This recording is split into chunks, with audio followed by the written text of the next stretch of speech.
When we start looking back a little bit into human history, we find a tendency that continues and revives itself constantly over the course of ages. When, by circumstances largely due to ourselves, we get into difficulties which we cannot control and for which we have no practical solution, there is always the same tendency to turn back again to the basic faith of our people or our race.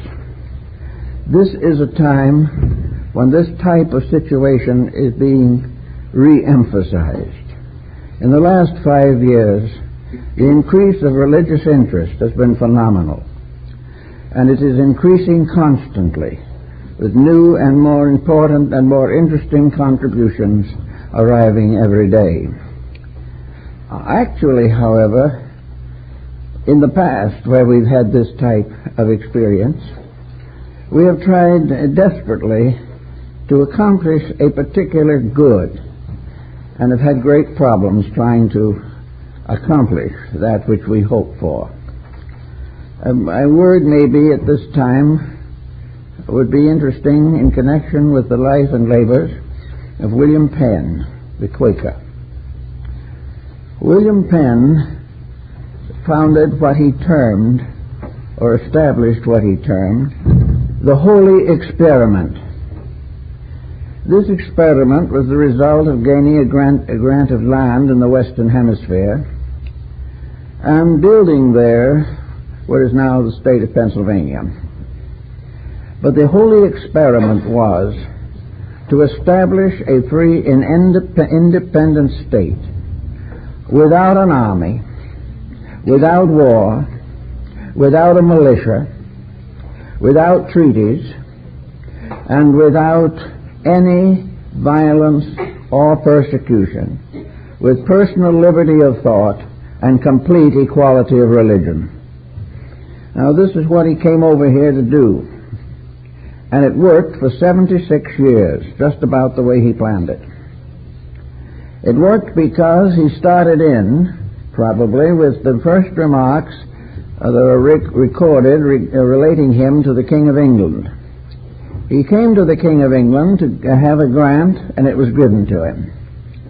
And as was usual in those days, to gain a territorial grant had some expenses involved in it. There had to be a payment to the crown. So when Penn was ready to leave, he made a short visit to the king. And the king wished him well. And he said, "What are you going to do when you get over there?" Penn said, "The first thing I'm going to do is buy the land from the Indians." Well, he says, "You've already bought it from me." He said, "We don't count that, sire.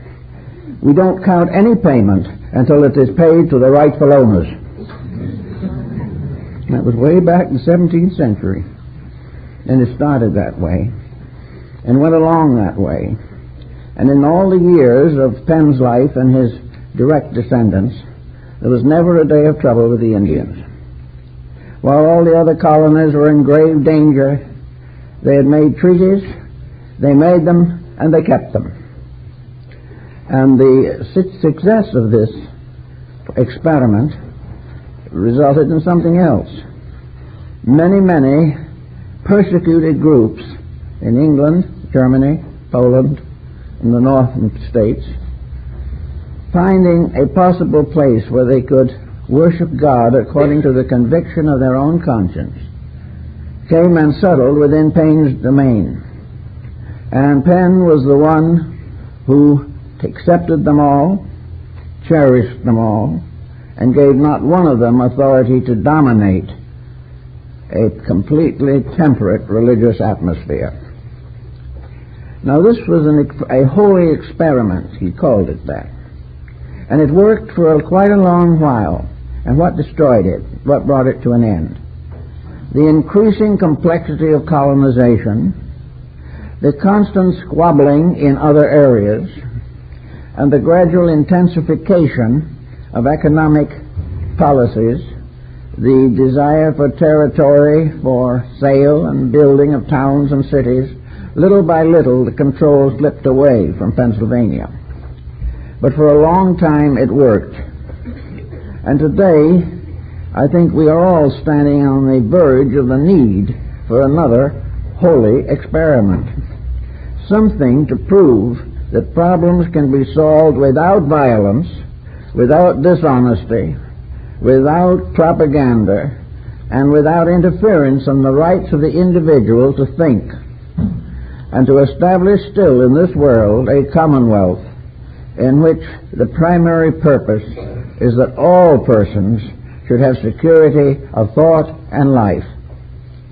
So all this happened nearly 300 years ago. And it is something we can bring with us, I think, perhaps, to a little thought on this Easter Sunday morning. And here we are confronted with a word in the Bible, occurring in particularly the use I want to make of it in the 3rd chapter of Proverbs. And that is the word righteousness. Now, righteousness doesn't appear in that verse, but the concept behind it appears in it. And this verse says, referring to wisdom, the length of life is in her right hand, honors and riches in her left hand. Now, in our modern world, we've been dealing pretty heavily with the left hand of God, but we haven't been quite so thoughtful of the right hand. Now, righteousness comes from the word right. And when we study that word, not only in spelling and pronunciation, but in all its usages and divisions of usage, we find that it is a very remarkable word. In the biblical sense of it, righteousness means rightness. And rightness in the Bible means obedience. Obedience to the laws of God and the laws of nature.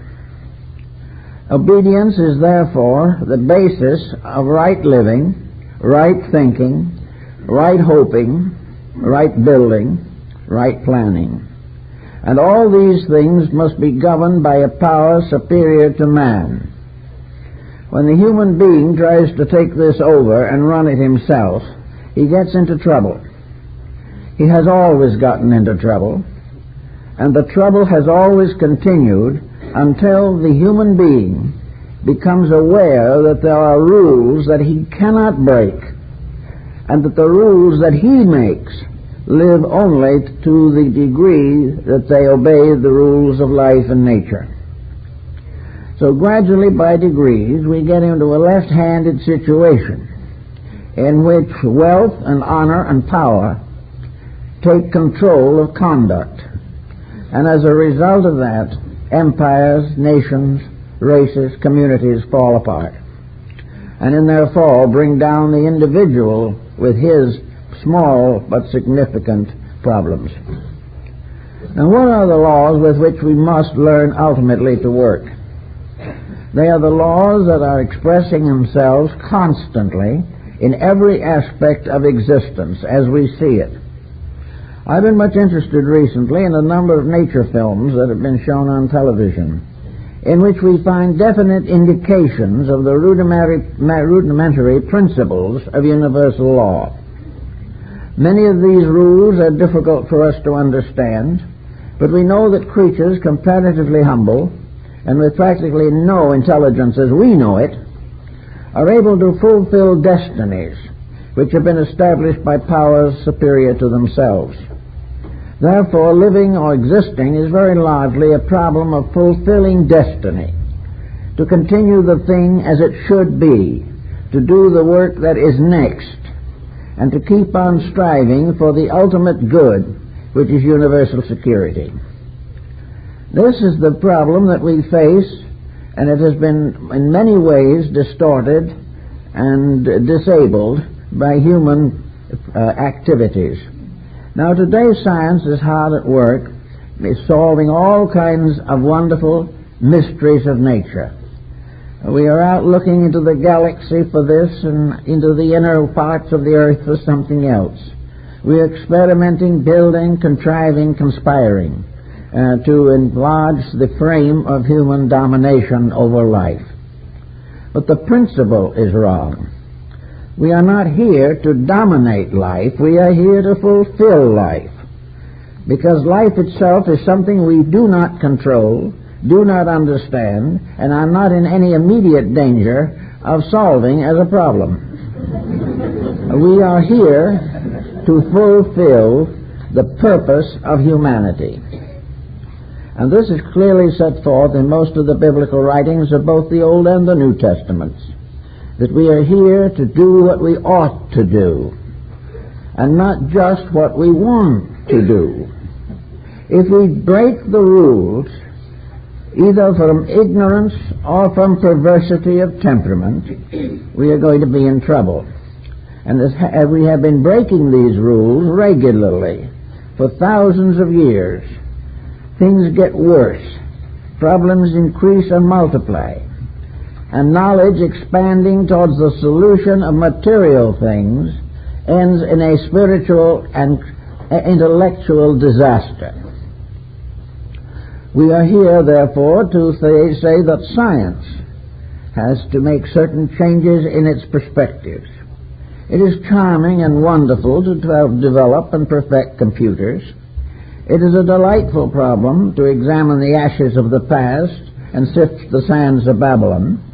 It is very happy to go out and explore the habits of bugs and birds. But if these explorations and these researches do not contribute to the solution of the human problem, we are wasting a lot of time which we do not have available to waste much longer. Therefore, the problem in every matter is to find out the full meaning of righteousness, and that each individual must attain a state of righteousness. Now, one of the basic meanings of righteousness is to be right, to be what we should be. And what is rightness? According to religion, and for that matter morality and ethics, and almost all of the great philosophical systems, to be right means that cheerfully, lovingly, and happily we keep the rules by which our kind can perpetuate itself. We have to keep the rules. If we keep these rules, they will keep us. If we break them, the broken rules will break us. Now, all knowledge, all learning, all study, all thought should involve some lesson, some participation in the large policy of the things we need to know, the discoveries we should be making, and the problems we should be solving. Also, in the biblical sense of the word, righteousness means according to the will of God. Now, God is an abstract term which man has created to distinguish the great universal conscious intelligent physical energy, the divine power, the divine realities behind all of the manifestations of creation. In other words, somewhere at the root of things is that which is eternal, that which also has rules that are unbreakable. When men say they break the law, what they really say is they are breaking themselves. Because the lawbreaker says, I have a stomachache. That doesn't mean he broke the law. The disobedience to it damaged his stomach. The law goes on. No one breaks it, but those who try to break themselves against it as against a rock. Now, this law sounds a kind of formidable. It sounds as though it's going to take all the joy out of life. And that is where theology got into some difficulties. Theology gradually obsessed the human being with a sense of sin that has bothered him and perverted his attentions for a long time. According to theology, most of it, virtue was a matter of continual and eternal frustration. The individual was expected to do everything he did not like to do for the glory of God. Also, that he was to be miserable for the sake of his own eternal soul, and that he was to live in constant fear of sin and create institution after institution to protect him from sin, on the assumption that everything except his own belief was sin. It got very complicated, very unpleasant, and very inadequate. Today we are beginning to recover from some of this, but we still have an idea that that which is good is unpleasant. And why it is unpleasant, if we think for a moment, is that some of the things that we believe to be good are not good. Alcoholism is not good, but for many persons it is a principal reason for living, and as a result of that is the first cause of dying. All the intemperances which the individual considers to be his prime enjoyments are in some way in conflict with reality. So instead of making him a happy, healthy person, they destroy his life, break his home, pervert his children, and leave him in the end a sickly and miserable disaster. And yet he is certain that he has the right, an inalienable right, to make any mistake that he wishes to without sad consequences for himself. Well, nature just isn't built that way, either divine nature or human nature. Happiness, as we know it, is very largely a matter of dissipation. It is a matter of doing what we please and fulfilling our ambitions, going out of our way, if necessary, to be unpleasant to others, competitive, and often morally dishonest, and that the final virtue of life is the accumulation of wealth or the accumulation of honors and recognitions, not for our realities, but for our physical compromises with truth. Now, this just doesn't seem to be working. A lot of people do not know why it isn't working. They don't see any reason why their own conduct should react on them. They believe that they are entitled to universal divine spoilage. They should do as they please, and an all-forgiving parent overlook everything. Well, when we do that in a family, we're in trouble. When nations do it, they're in difficulties. And when the whole human race tries to do it, we have catastrophe. Actually, there is no reason or right in the belief that we have a right to make mistakes. We have the ability to make them, but that does not make a right before nature. If we make mistakes, we pay for them. And as we look back over history, we seem to realize that for the last 10 or 15,000 years, we have been paying heavily for something. And the only thing we can be paying for is our own mistakes. Therefore, in this particular period, we must come back to this idea of righteousness, as it is found in the Bible, and was very well established as a term with particular and definite meanings. Righteousness is therefore the condition of being right. It is always the fact that the individual, under all conditions, chooses to be right in every possible way. Now, there are problems that arise. 9 people out of 10 will tell you they do not know what is right, that they are drifting along on guesses and assumptions and speculations and reading the latest works on the subject by unqualified authors. The question remains is, what is right? Well, I think Lord Bacon gave us a valuable key to this. He said, if you want to know really what is right, see what happens as a result of what you do. If you are in trouble and you look back and you find that you have acted in an unfriendly manner, if you have tried to deceive someone or exploit someone or make unreasonable profits or try to force your own opinions upon others, these are the causes of personal unpleasantness and unhappiness. So if you are right, you are going to have what is probably the most important of all rewards. The reward of right is security.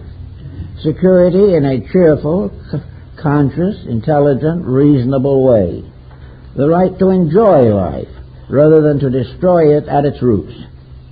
The right to grow, the right to be happy, to establish proper homes, to live in peace, to have the necessities of life. All of these are right, and they are attainable. If public mind and public thinking can ever recognize that right is keeping faith with realities and not the accumulation of worldly goods at mutual expense. So we have now we are trying to find out a little more about the word righteous. Now in religion we have another problem. We have for the most part taken it for granted that salvation was due to the faith in which you are born, or the creed or cult you accept by voluntary acceptance of belief. In other words, salvation is the result of membership. Salvation is the result of building between you and your own conduct a kind of upholstery by means of which you are saved in spite of yourself. You are saved by what Voltaire called a handful of water on that occiput. If you are immersed, submerged, or sprinkled, you are in religion. Now the original use of the word baptism was very simple. It was washing. It was being clean. And it is still so in many religious groups. And baptism is meaning a cleansing, a change of self, a complete revision of their own code of life, the dedication to righteousness, a dedication to doing those things which are of the common good to all, a determination to hurt no one, a determination to put common good above self-interest, and most of all, an immediate recognition of the importance of forgiving completely and with open heart those who have despitefully used us. Without the works, the words are useless. So all around the world today, religion is gaining ground. Nearly every nation is becoming involved, and half of this religiously involved world is at war with itself. In the name of religion, people are torturing and tormenting themselves, destroying each other, and trying desperately to exploit each other under the name of religion, to build palaces for themselves instead of a happy world for deity. Thus we find that something is wrong in righteousness, and the righteousness seems to tell us the answer, that when we claim a religion, it will do us no good unless we live it. If it does not stimulate an improvement of self and an improvement of the inner life of the individual, the right hand gives us length of life and the power to live, but the left hand gives us only honors and riches, which are of this world only, and are very treacherous things. So in ancient times, all good deeds were performed with the right hand. We shake hands with the right hand. We perform most of the common purposes of life with the right hand, because most people are right-handed. Then now we find the necessary step is not just to be right-handed, but right-hearted, to understand that there are many labors that have to be performed correctly only by the hand of righteousness, the hand that is set forth for friendship. And while we are thinking about it, we must remember that we cannot afford to shake a man's right hand with ours and have our hands behind our back holding a gun. This type of thing is giving us a lot of trouble. And every day the world is coming closer to something. It is coming closer to the realization that in the great emergency there is nothing that will solve it for us but the internal experience of the divine will and the hope of perfection through keeping the words, works, and labors of divinity. We can do it. Now some will say, how can we do it? We can do it first of all within the range of the available. And here we can take a very useful little lesson from Buddhism. And that is that it is possible to take the first step. We must take it alone. It cannot be done because society has built a marvelous defense, so that if we fall on our faces in the first step, society is going to pick us up. The first step of human development toward realities must be taken by the person with only one hope in his heart, and that is hope itself. The hope that to do it right will result in good. This hope seems to be pretty well justified. We have martyred nearly all the people who were really very right. But long after they're gone, they're the heroes of humanity. They are the saints and gods and sages that we honor most in life, are the ones we had no time for while they were alive. Because we didn't understand then the need for them. We didn't realize that these examples of integrity were the most valuable things that we had in our traditional story of life. So we start out to try to find the way to a personal integration in a confused and problemed planet. Actually, it is not a terrible thing. Everything that is right is finally highly rewarded by its own realities. Reality never punishes. Reality can only stand and wait until it is deserved. So we have no need to fear that if we improve, we're going to be desolated by improvement. We will not be desolated unless the attachments and values we hold in life are so false in themselves that we consider the loss of them to be the supreme tragedy. If the things that we are doing wrong and the attitudes that we are holding that are not reasonable are so delightful to us that we refuse to give them up, then we will have to do what the ancients showed in their art. They showed us disappearing, holding these things in hand and vanishing with them. Today we have a much better concept of some of these values, and right at this time it is very important, I think, for us to recognize the challenge of Easter, the challenge of the resurrection of right, the coming forth of right out of the darkness of death, the coming forth of eternal life from the Holy Sepulchre. The Holy Sepulchre is the world. It is the earth and all that it inhabits. It is our own bodies, our own hearts, our own minds, our own communities, our own home. Every one of these structures, now tottering, now actually graves rather than palaces, all of these structures are waiting patiently for justification so that they can rise victoriously over selfishness, superstition, and crime. And we can start in a little simple way in our own lives. We all have problems every day. And in these problems, we must seek after righteousness.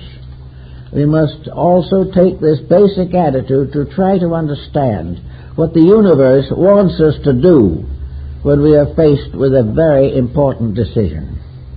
How can we do it for the good of that which is right? How can we make the problem of living part of a program for the releasing of the human soul from bondage to ignorance, superstition, and fear? We can start by reevaluating some of our own problems, looking around to see a society in which the world is moving toward a universal brotherhood, rather than building barrier after barrier to prevent mankind's natural growth and happiness. Those who do not have enough are unhappy. Those who have too much are unhappy. And those who have what they need only are very ambitious to improve the situation. So when our whole civilization as we know it has been built around, gradually around, the idea of the infinite significance of luxury, of actual competitive structure, and scientists who should know better, economists who certainly do know better, and politicians whose knowledge is very dubious, all these people are involved in this. There are very few people that cannot face certain facts with a major amount of thoughtfulness. We know that if we go on at the present time, we're going to exhaust all the resources of nature, and we are hoping that by that time we will devise some new source of resources until finally we go on to inevitable oblivion.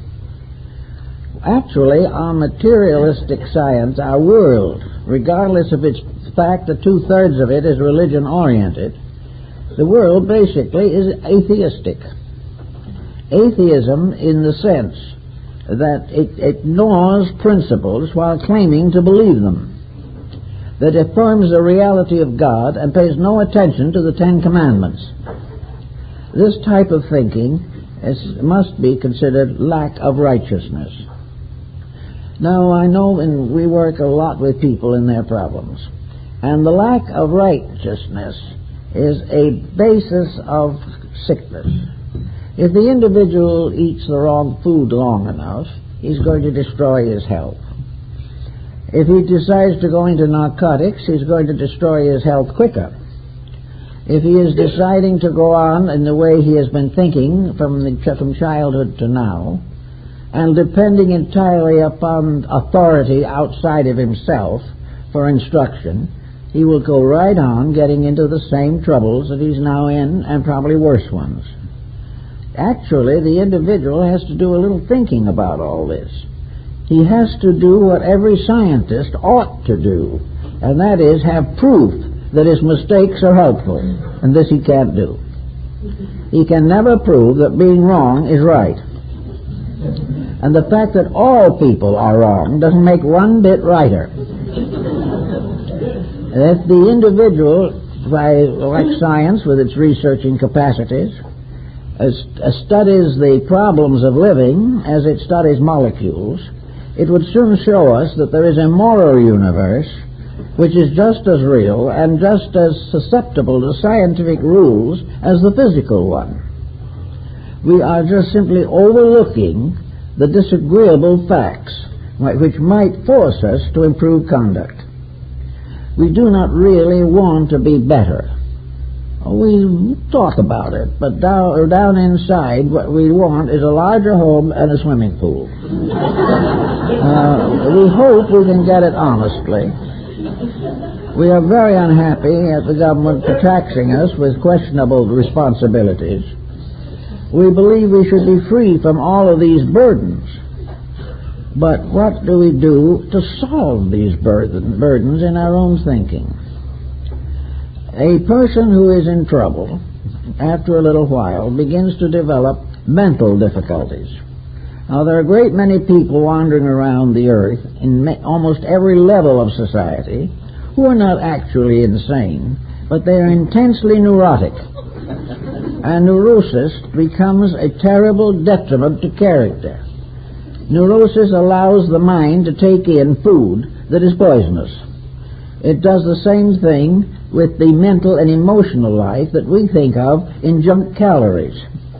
The neurotic individual gradually develops all kinds of attitudes.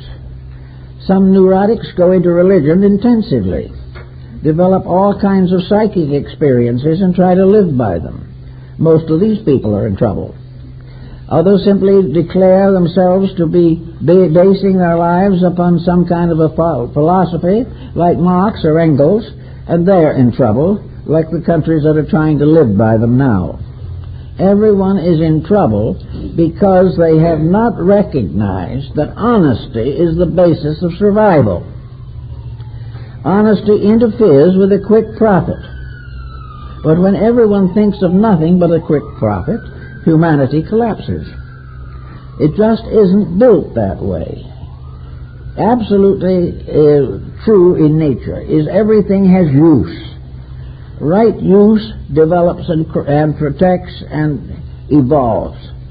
Wrong use we call abuse, and wherever it exists, it is a disease. And it is something that gradually becomes a communicable disease, an infectious disease, and finally destroys the fabric of a complete nation or a complete generation of people. So this morning we will want to try to think a little bit about what Easter really suggests to us. First of all, it is a statement for hundreds of millions of Christians of the hope of resurrection. It is the final internal experience or acceptance of the victory of the divine over the human. It is the final statement that while the body is temporal and impermanent, the dweller in the flesh is eternal. And it is this rising of the self over the illusions of existence, the release of the inner life from slavery to appetites and ambitions, the resurrection of realities, of integrities, and of the final spiritual rules which govern all things. The world is a theocracy, no matter how we're going to approach it. And materialism is nothing but a handmaiden, which if properly used will make life more comfortable and pleasant. But if it takes over the authority of the living, ends in war, revolution, and destruction. This type of concept, then, would be more or less suitable to this season. This is the season of the vernal equinox. This is the promised return of the sovereign sun to bring light and peace to the earth. And as the sun shines upon the earth, so the spiritual light of truth shines in the hearts and lives of those who are willing to open themselves to ways of thinking and living that are superior to the ones that are getting them into trouble. So we can start out more or less as individuals to see what we can do as persons to improve the general structure of our society. And the good seed is not lost. And the good seed also grows and bears many fruit. But each individual in his own life has to sow this mustard seed, which is to become a great tree. And it begins with a new attitude toward the way we live, an attitude in which, above all the domination and dictatorship of institutions, whether spiritual or political or industrial, that above all of these is an intimate personal experience of deity. That God in us is more important than anything in the world outside. And each individual having this divine power in himself, and the right to live according to it, and the right to release conduct by means of this inspiration. These are things that belong to the new age, the coming world which we all hope for. Utopia is nothing more or less than letting the best in us mingle with the best in all others in a common brotherhood. And until that happens, there is no answer. There are no amounts of armament that can protect us. There is no amount of legislation that can remove our problems. There are no strikes, violence, revolutions, rebellions, or anarchies that will solve anything that can be solved only by the life of enlightened love. There can be no other way. And in emergencies we realize this. But when the emergency passes, we drop back into the convenient ways of doing everything as easily and painlessly as possible.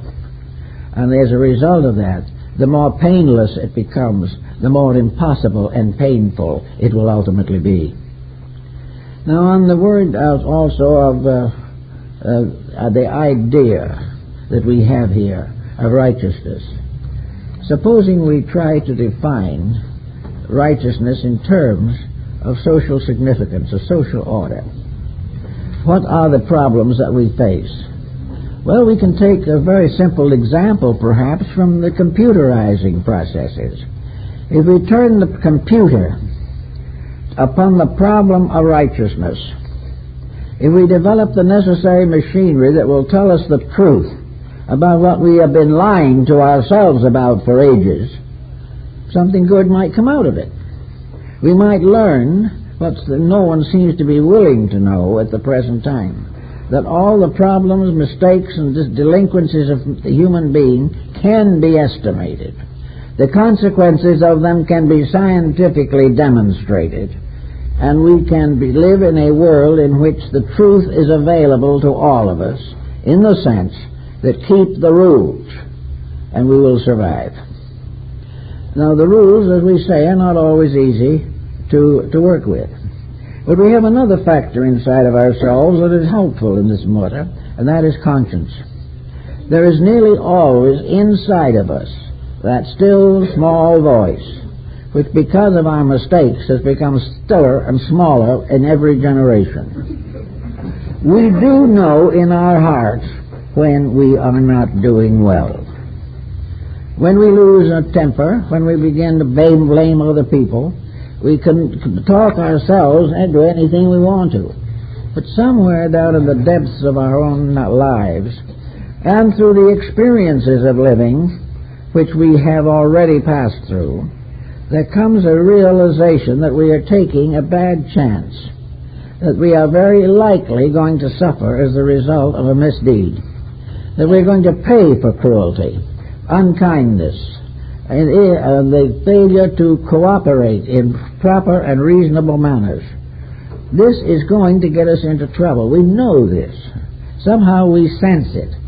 Therefore, we also feel bad. We feel badly. We feel discouraged when things go wrong. When we lose a friend, we regret it. And even if we know that we are the cause of the loss, we are satisfying ourselves that because the friend has embarrassed us or disappointed us in some manner, but inside we know there was a mistake in it somewhere. But we do not lose friends unless there's something wrong with ourselves. And these broken homes, there's something wrong in those people. It's something that one or both have not been able to control. And yet they know in their own hearts that they shouldn't be in that trouble. But the trouble is easier than the solution. And the trouble is solved by evasion, avoidance, or escape. Where a problem becomes difficult, we try to walk out of it, when in reality we should work out of it. Every problem is a challenge to reestablish righteousness in our own hearts and minds. It is something that we should face with diligence and should place the common good of solution above all other considerations.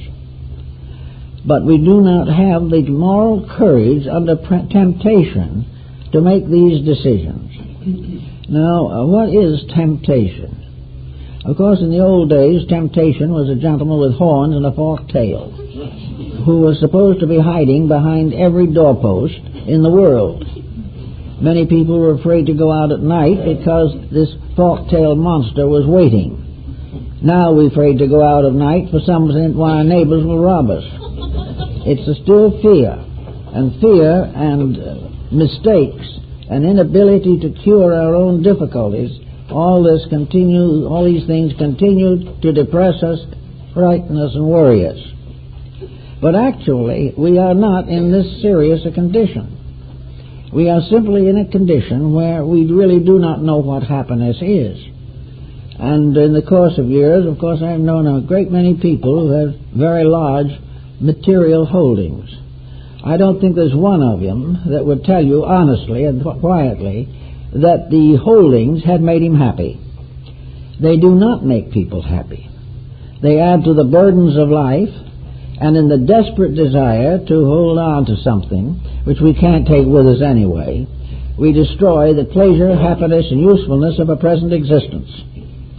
So the problem of getting away from happiness that results from wrong conduct or compromise of principles is something we have to face. The justification of that which is unjust. And as we try to do this, the world gets into deeper troubles every day.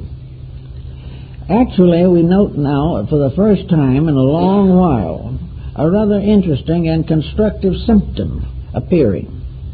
We are beginning to recognize the rights of people to think their own thoughts, particularly in matters of philosophy, morality, ethics, and religion. The tendency today in religion is to recognize, as we must do, that religion, wherever we find it, is a priceless asset. Religion is something upon which we must all try to build international relationships, because on no other level can we really reach people. Today we go into a nation and try to industrialize it, and something happens as happened in India recently, a great disaster. Actually, there are disasters always of one kind or another, strikes, or unemployment, or disease, wherever we attempt to create relationships by material considerations alone, where we try to build treaties upon industrial advantages, or where we try to create international goodwill by paying somebody else's bills. All of these things end in trouble. But as long as the individual alone realizes this, it's very difficult to work with. But now more people are realizing this every day, and the religious atmosphere is much clearer than it was not too many years ago. A kind of interesting little note came along. I take a little newspaper that is sent out by the government of Taipei, and then in this particular issue we find the so-called Free China also in a little trouble. And what would you suppose that trouble is? The government of Taiwan has decided to build a 40-foot bronze statue of Confucius.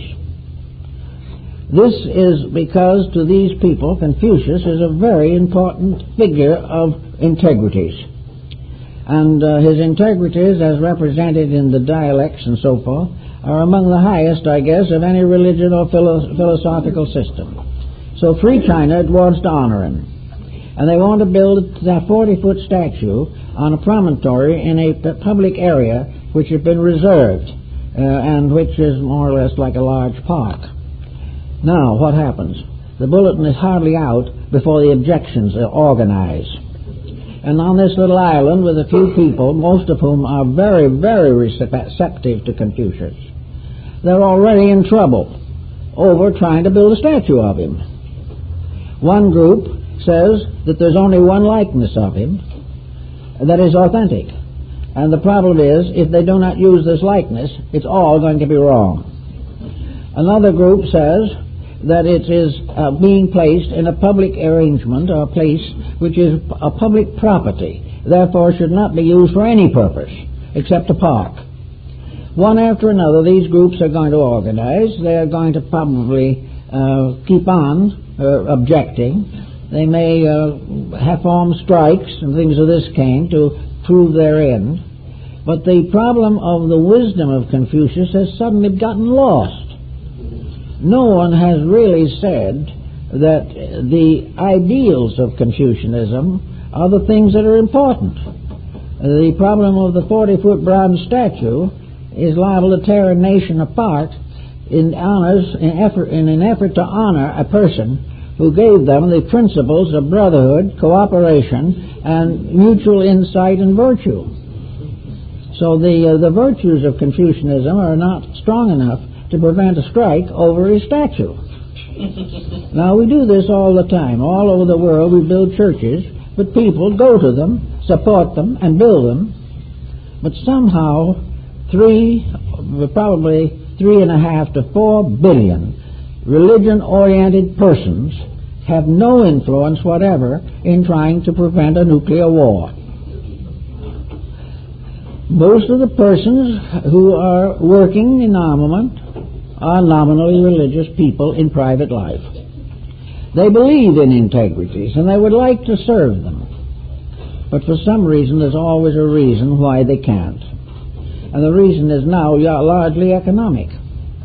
It is also political, and of course continues in the conflicts between religious beliefs, all of which comes back to Easter, in which we are presented with the symbol of the resurrection of truth, the resurrection of love and beauty as the Savior of all that lives. that integrities are important. Righteousness comes first. We must first have righteousness, and then all else that is necessary will be given unto us. But the righteousness is where the rub is, where the difficulties are accumulating. The whole trend of our modern world is not in the direction of righteousness. It is in the direction of the satisfaction of personal appetites on every level. But there's one other factor that we are beginning to recognize, and that is we're getting to be a little afraid. Fear is coming in. Fear is showing us every day that all immoderation is dangerous. Fear is showing us that if we keep on going the way we are now, we're going to be in more and more serious difficulty. And in that way, laws, universal laws, affirm themselves and assert themselves. The question now remains is how much longer are we going to make willfully posited mistakes before we catch up with the facts? Many people feel that the time has really come now when we are beginning to catch up with the facts, that little by little it is becoming apparent to those on every level of thinking that the only answer to the whole situation is honesty. And that has been a terrible, terrible discovery. It has just ruined lives which were built entirely upon selfishness. So in some way or other, righteousness is the cure for selfishness. It is the cure for those unreasonable ambitions which cause the individual to attain his success by destroying the rights of other people. This is the fact.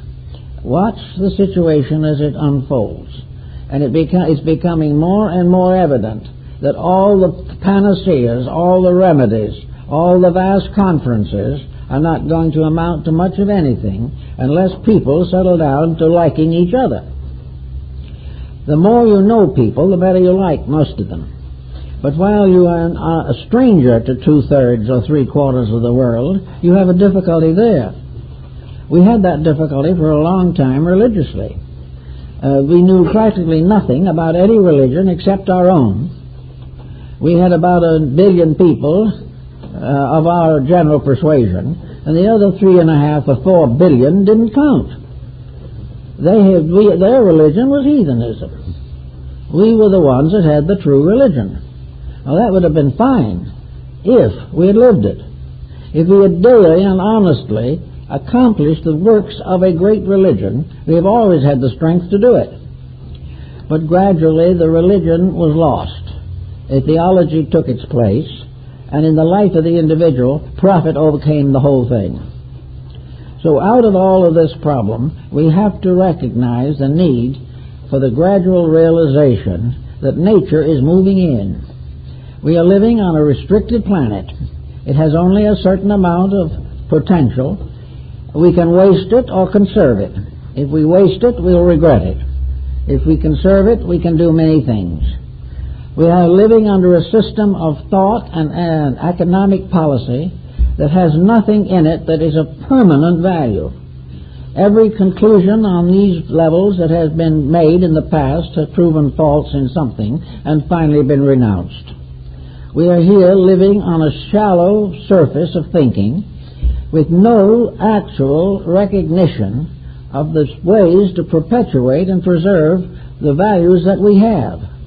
We are destroying our forests, we are destroying our agriculture, we are polluting our air and water, and we're going on gloriously digging our own graves.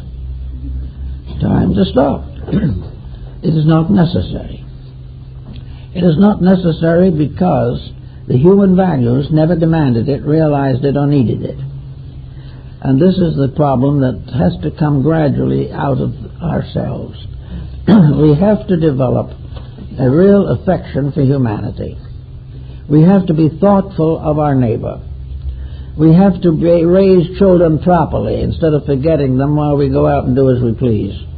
We're going to have to get over all of the selfishness that hurts. Now, supposing we do neglect children for a few years, and we do get to go out and have more club life or get longer vacations, Then comes the time when we have to live with these uncivilized children that we have neglected, and in recognition of a few years of fun, we'd end up with delinquent young people who will worry us the rest of our lives. And we are not at all willing to accept our own responsibility for it. Out of the proper doing of things, there is a happiness, a fulfillment, a sincere joy that comes only when we do it right. And that joy isn't subject to sudden upheavals. It isn't subject to being swept away, because dedication can be tested, and sometimes seriously. But if we can stay with it, it will win, and we will win. So the whole problem, it seems to me, that should be recognized in connection with Easter is it is getting to be high time that the magnificent traditions of our world can be put to practical, actual application. That we will no longer be members of things, but we will be workers with things. That we will not call ourselves by a religious name, but we will so live that religion will reveal itself through our conduct and through our dedications. It is important, therefore, very important at this time in our history, to realize that we are in a transitional period. This is really a new birth of time that we are talking about. The thing has reached an impasse has been building up for 10,000 years, an impasse that will not go away, an impasse that demands a change in the basic structure of human society, a change in which integrities and values have first consideration. It has to be a matter in which the private profits of people can no longer be sustained by a world the natural resources of which are diminishing daily.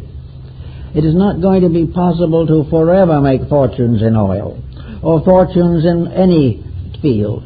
It will not be possible to maintain elaborate armament programs forever, because the very life of things is being destroyed. And just as the individual who is in bad trouble, who perhaps has been a chronic alcoholic, finding delirium tremens have settled in, and not knowing what to do, goes to a physician and says, "What shall I do? I'm in a desperate condition." Buddha had a fable relating to this that was very, very good, very valuable, in which he was the physician, and he came to them, the people who were sick, and those who took the medicine, which was bitter, lived and recovered, and those who did not take the medicine died or remained as they were. And the only attitude, Buddha said, is discipline the mind, redeem and regenerate conduct, and dedicate life to service. These are the things that go on and will make ultimately a paradise on earth. There is no reason why a people, well educated but badly taught, should not be able to dwell together. There is no reason why the stranger must be always an enemy.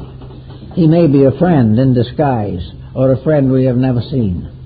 There is no reason why competition is going to add to the fulfillment of our desire to help emerging countries. All things which in themselves have the seeds of death will never in the long run result in any harvest except death. All of the things that are valuable are intangibles. They're in principles, not in the accumulation. It's not going to help much to educate people if education teaches them only to destroy each other. I think the educational system, as it was reviewed and revised by Comenius, the Moravian educator, was very good. Education is first of all to learn. And what is learning? Learning is rather, more than anything else, the gradual learning to know life, know truth, know God, and develop the strength to resist temptation. A religion without morality is merely a strange, complicated form of ignorance. It is not true intelligence. No amount of education that is wrong can produce graduates that are essentially right. The only answer to this type of education in the past has been very simple. As a well-known doctor observed on one occasion, he graduated from medical school with honors and then started at the bottom and worked up in his own practice because he had to learn everything over again. They had failed to teach him the things he needed most to know, one of which was charity and compassion for the sick. These things are very different from science, but they are far more important than science. Compassion without science will survive. Science without compassion is doomed.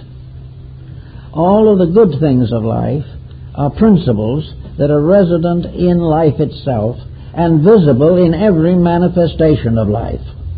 How it is possible for persons to claim or believe that they are learned and skilled and progressive and at the same time have ignored completely the moral life upon which we all depend.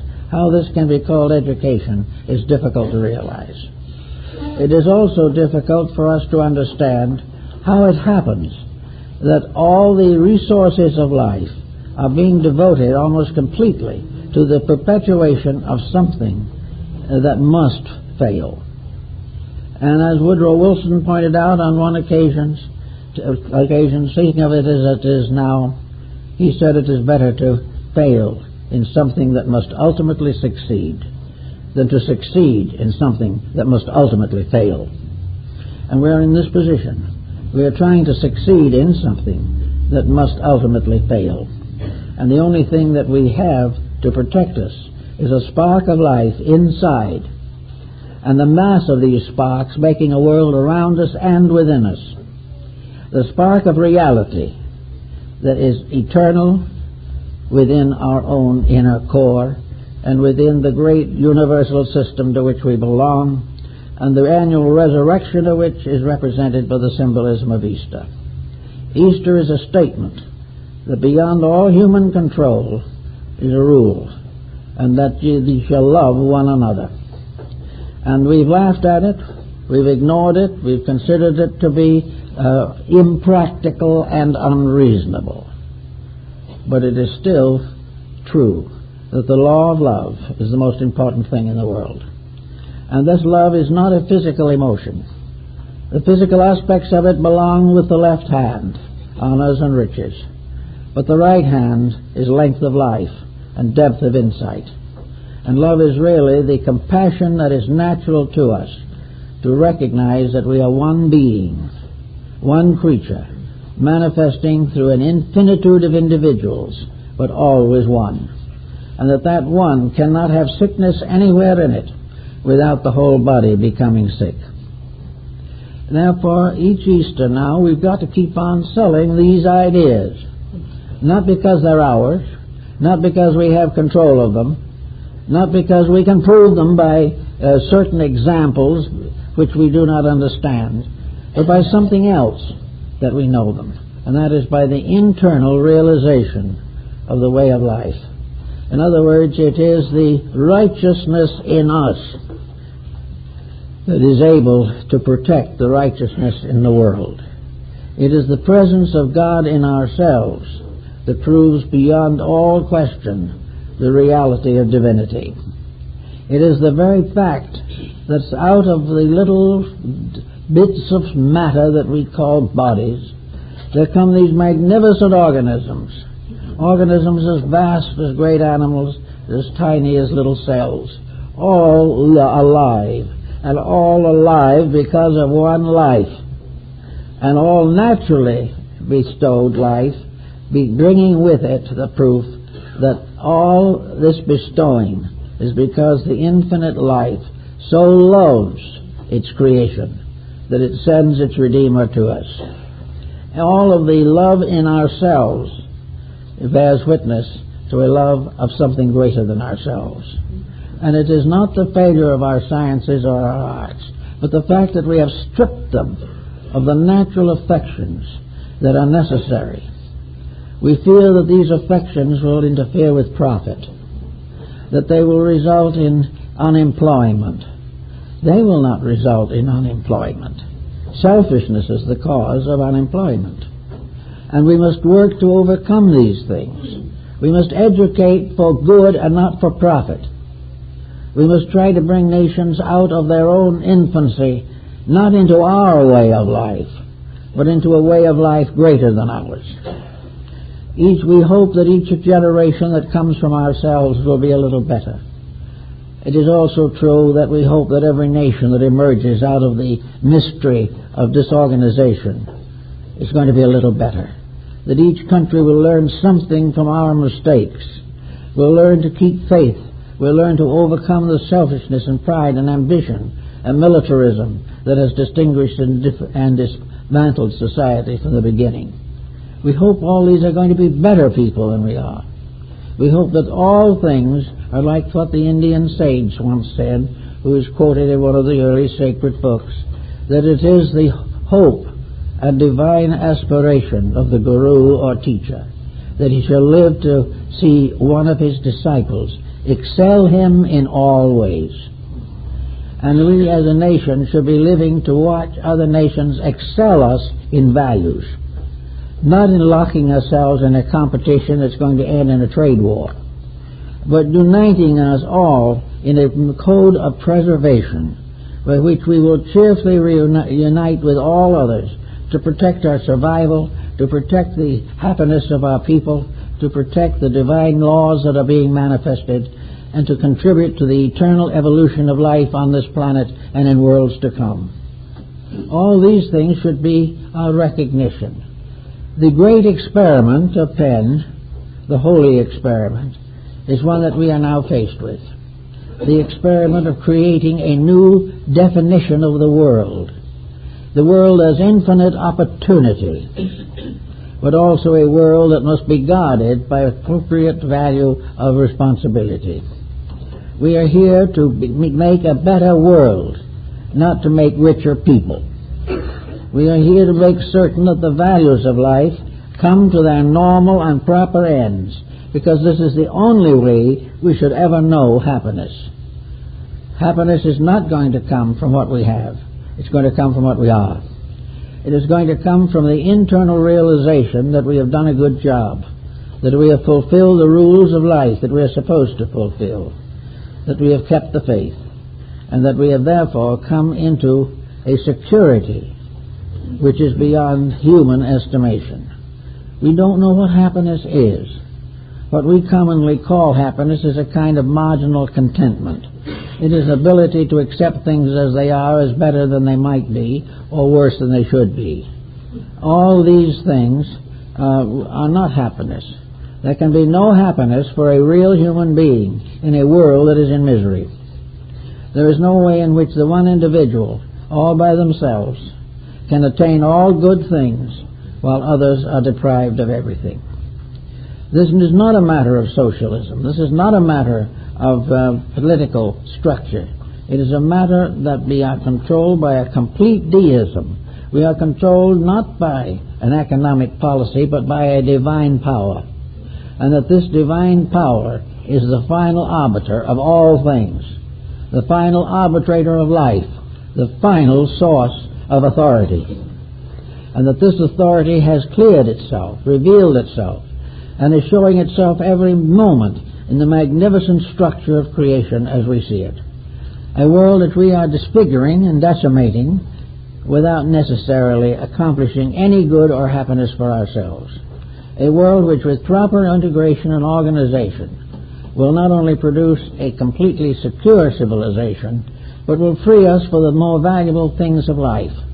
It will free us for contemplation of values, will free us to enrich our philosophy of living, to come into a greater and fuller sense of internal integrities, will give us the sense of safety which we have lost, because we can never be safe while half the world is ignorant.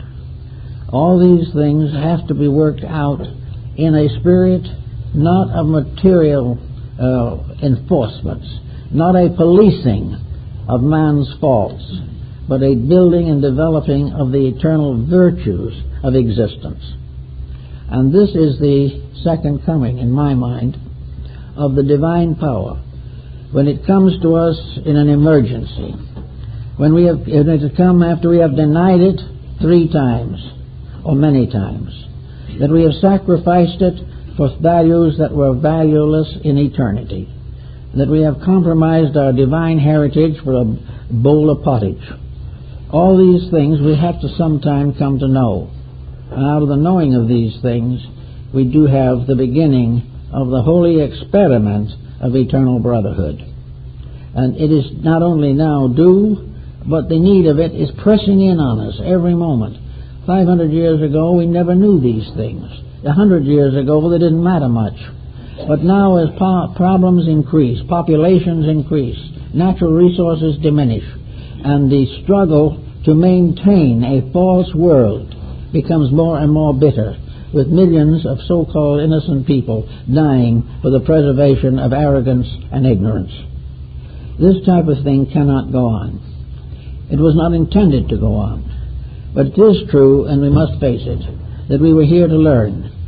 And as Bottom says in Midsummer Night's Dream, we have been slow of learning. We have not done the thing that we should have done. We have continued to try to force our own ambitions as the fulfillment of the divine plan. We have created theologies in which our gods were as selfish as ourselves. We have gone through every type of misunderstanding and misinterpreting that is imaginable. And here we are with all our lore, fools no wiser than before. And this we have to take care of.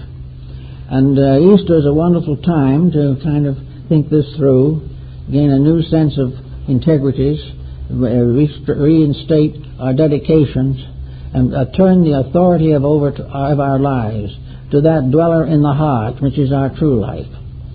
That we shall no longer depend upon the mind to save us, or the hand to enrich us, but that the hand and the mind and the heart must be always in service to the keeper of life, the divine power that abides within each of us and is always the hope of glory. For it is this divinity in ourselves that is going to keep right on being divine, and we are going to discover it only when we live according to its rules. We will find in the uniting our own effort with the divine plan as it is even etched in our own bodies, we're going to find a happiness we've never known before. We're going to discover what it means to live in a world in which there is no longer worry over what is wrong, but rather there is a newer and greater rejoicing over what is right. This has to come, and as many people are beginning to see today, it's not a discouraging problem. It is not a hopeless matter. It is not something that can go on and ever, generation after generation, and we pass it on as a worthless heritage to our issues. It is not this at all. It is something that is coming to gradually to the realization that life is more important than death, that right is better than wrong, the truth is better than error, and that all the good things, the happiness we want, the real enlightenment, the real righteousness with which we are concerned is available to us and is going to come, and that one by one we are going to gain it because we are going to find that all else fails. And nothing stands, nothing survives, and nothing endures but that which is according to the divine purpose and the divine plan. And as long as that purpose is present, we are safe, and that purpose is visible to us every day we live. This purpose is visible in every certainty of science, in every dream of philosophy, every prayer of religion. It's here and always has been, but we've never been true to it. But one thing we can know, that regardless of how we live or how we think, truth is going to be true to us. And we're going to find ways gradually of fulfilling the magnificent destiny for which we were intended, and which is inevitable to us in spite of all the mistakes we choose to make. It's coming, and one of these days, Easter, will be representing a restoration of the divine plan in the world of human beings. Thank you.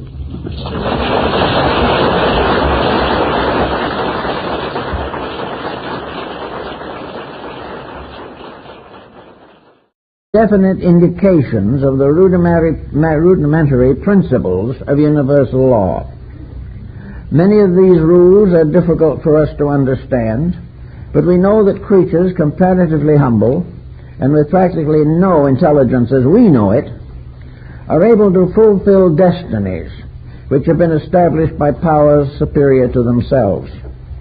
Therefore, living or existing is very largely a problem of fulfilling destiny, to continue the thing as it should be, to do the work that is next, and to keep on striving for the ultimate good, which is universal security.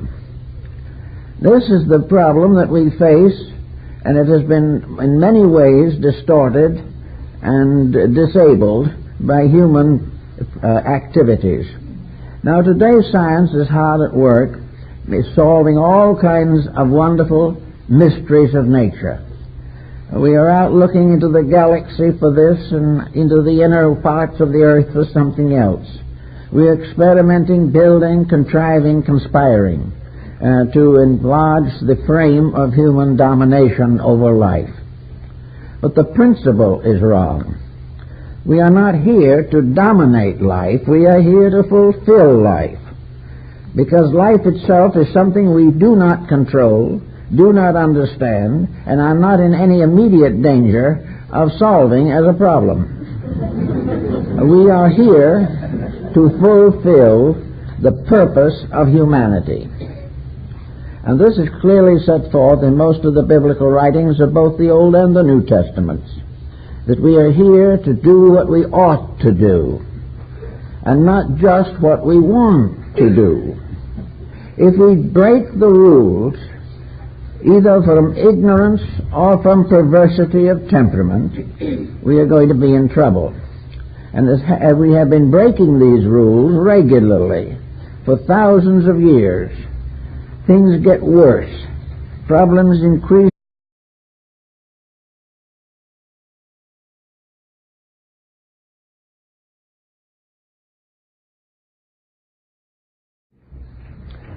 When we start looking back a little bit into human history, we find a tendency that continues and revives itself constantly over the course of ages.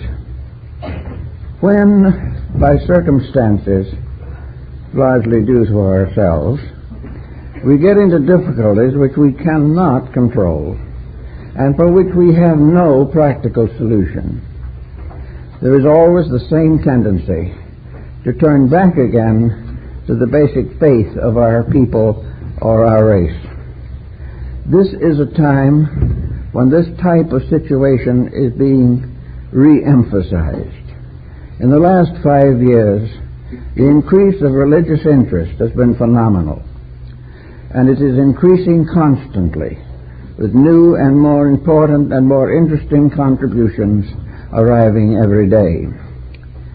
Actually, however, in the past, where we've had this type of experience, we have tried desperately to accomplish a particular good and have had great problems trying to accomplish that which we hope for.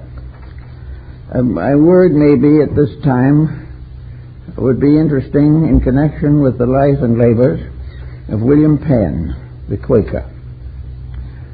William Penn founded what he termed, or established what he termed, the Holy Experiment. This experiment was the result of gaining a grant of land in the Western Hemisphere and building there what is now the state of Pennsylvania. But the Holy Experiment was to establish a free and independent state. In the modern world, we've been dealing pretty heavily with the left hand of God, but we haven't been quite so thoughtful of the right hand. Now, righteousness comes from the word right. And when we study that word, not only in spelling and pronunciation, but in all its usages and divisions of usage, we find that it is a very remarkable word. In the biblical sense of it, righteousness means rightness. And rightness in the Bible means obedience. Obedience to the laws of God and the laws of nature. Obedience is therefore the basis of right living, right thinking, right hoping, right building, right planning. And all these things must be governed by a power superior to man. When the human being tries to take this over and run it himself, he gets into trouble. He has always gotten into trouble, and the trouble has always continued until the human being becomes aware that there are rules that he cannot break, and that the rules that he makes live only to the degree that they obey the rules of life and nature. So gradually, by degrees, we get into a left-handed situation in which wealth and honor and power take control of conduct. And as a result of that, empires, nations, races, communities fall apart. And in their fall bring down the individual with his small but significant problems. Now, what are the laws with which we must learn ultimately to work? They are the laws that are expressing themselves constantly in every aspect of existence as we see it. I've been much interested recently in a number of nature films that have been shown on television, in which we find accepted them all, cherished them all, and gave not one of them authority to dominate a completely temperate religious atmosphere. Now, this was a holy experiment, he called it that. And it worked for quite a long while. And what destroyed it? What brought it to an end? The increasing complexity of colonization, the constant squabbling in other areas, and the gradual intensification of economic policies, the desire for territory for sale and building of towns and cities. Little by little, the control slipped away from Pennsylvania. But for a long time it worked. And today, I think we are all standing on the verge of the need for another holy experiment. Something to prove that problems can be solved without violence, without dishonesty, without propaganda, and without interference in the rights of the individual to think, and to establish still in this world a commonwealth in which the primary purpose is that all persons should have security of thought and life. So all this happened nearly 300 years ago. And it is something we can bring with us, I think, perhaps, to a little thought on this Easter Sunday morning. And here we are confronted with a word in the Bible, occurring in particularly the use I want to make of it in the 3rd chapter of Proverbs. And that is the word righteousness. Now, righteousness doesn't appear in that verse, but the concept behind it appears in it. And this verse says, referring to wisdom, the length of life is in her right hand, honors and riches in her left hand. Now, without an army, without war, without a militia, without treaties, and without any violence or persecution, with personal liberty of thought and complete equality of religion. Now, this is what he came over here to do. And it worked for 76 years, just about the way he planned it. It worked because he started in, probably, with the first remarks that are recorded relating him to the King of England. He came to the King of England to have a grant, and it was given to him. And as was usual in those days, to gain a territorial grant had some expenses involved in it. There had to be a payment to the crown. So when Penn was ready to leave, he made a short visit to the king. And the king wished him well. And he said, what are you going to do when you get over there? Penn said, the first thing I'm going to do is buy the land from the Indians. Well, he says, you've already bought it from me. He said, we don't count that, sire. We don't count any payment until it is paid to the rightful owners. That was way back in the 17th century. And it started that way and went along that way. And in all the years of Penn's life and his direct descendants, there was never a day of trouble with the Indians. While all the other colonies were in grave danger, they had made treaties, they made them, and they kept them. And the success of this experiment resulted in something else. Many persecuted groups in England, Germany, Poland, in the northern states, finding a possible place where they could worship God according to the conviction of their own conscience, came and settled within Paine's domain. And Paine was the one who